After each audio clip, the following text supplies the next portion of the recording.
वृंदा बचपन से ही बहुत बहादुर लड़की थी। उसे किसी चीज का खौफ नहीं था, बस एक कुत्ते को छोड़कर। वृंदा कुत्ते से बहुत डरती थी। रास्ते में अगर कुत्ता दिख जाए तो वृंदा या तो अपना रास्ता बदलकर दूसरे रास्ते से आती थी, और अगर ऐसा नहीं हो सकता तो फिर वह तब तक अपने रास्ते पर आगे नहीं बढ़ती थी जब तक कि कुत्ता चला नहीं जाता। वृंदा के मम्मी पापा ने उसके इस डर को दूर करने की बहुत कोशिश की, लेकिन नाकाम रहे। वृंदा अब बड़ी हो गई है, लेकिन उसका डर अब तक नहीं गया।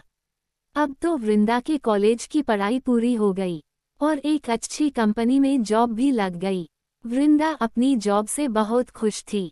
सुबह 10 से शाम 7 बजे तक की यह नौकरी वह पिछले 6 महीने से कर रही है। कभी कभी उसे घर आने में थोड़ी देर हो जाती है तो उसकी माँ को फिक्र होने लगती है। उसकी माँ हमेशा कहती है, बेटा समय पर घर आ जाया करो, ये दीन दुनिया बहुत खराब है। और वृंदा हमेशा की तरह कहती, मैं किसी से डरती थोड़े हूँ, सिर्फ कुत्ते को छोड़कर, हंसते हुए स्वर में कहकर अपने रूम में चली गई। एक दिन ऑफिस में काम ज्यादा होने के कारण वृंदा को घर आते आते रात को 10 बज गए। ज्यादा रात होने के कारण ऑटो भी काफी दूर जाकर मिला और फिर आधी दूरी वह पैदल चलकर आ रही थी। ठंड का समय था, सड़कें सुनसान थी और कुत्ते भौंक रहे थे।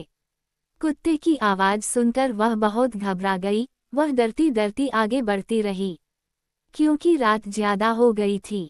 कुछ दूरी पर कुछ मनचले लड़के शराब पीकर सड़क पर घूम रहे थे। उन लड़कों की नज़र वृंदा पर पड़ गई और वे सब उसे परेशान करने लगे। घबराई हुई वृंदा जोर जोर से मदद के लिए चिल्ला रही थी, कोई बचाओ, मुझे बचाओ।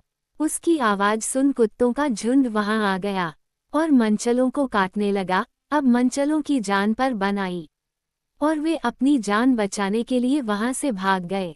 वृंदा अब अपने आप को सुरक्षित महसूस कर रही थी और घर आते हुए पूरे रास्ते यही सोचते हुए आ रही थी, मैं बचपन से जिस कुत्ते से डरती रही थी, आज उसी ने मेरी इज्जत और जान बचाई है। मैं तो बेवजह ही इससे डरती थी। इस दुनिया में तो इंसान ही जानवर बन गए हैं। अब वृंदा के दिल से कुत्ते का डर तो निकल गया, पर अब उसे इंसानों से डर लगने लगा। तो दोस्तों, ये कहानी आपको कैसी लगी? कमेंट करके जरूर बताना और अच्छी लगे तो शेयर जरूर करना। मिलते हैं अगली कहानी में, तब तक के लिए आप सभी का धन्यवाद।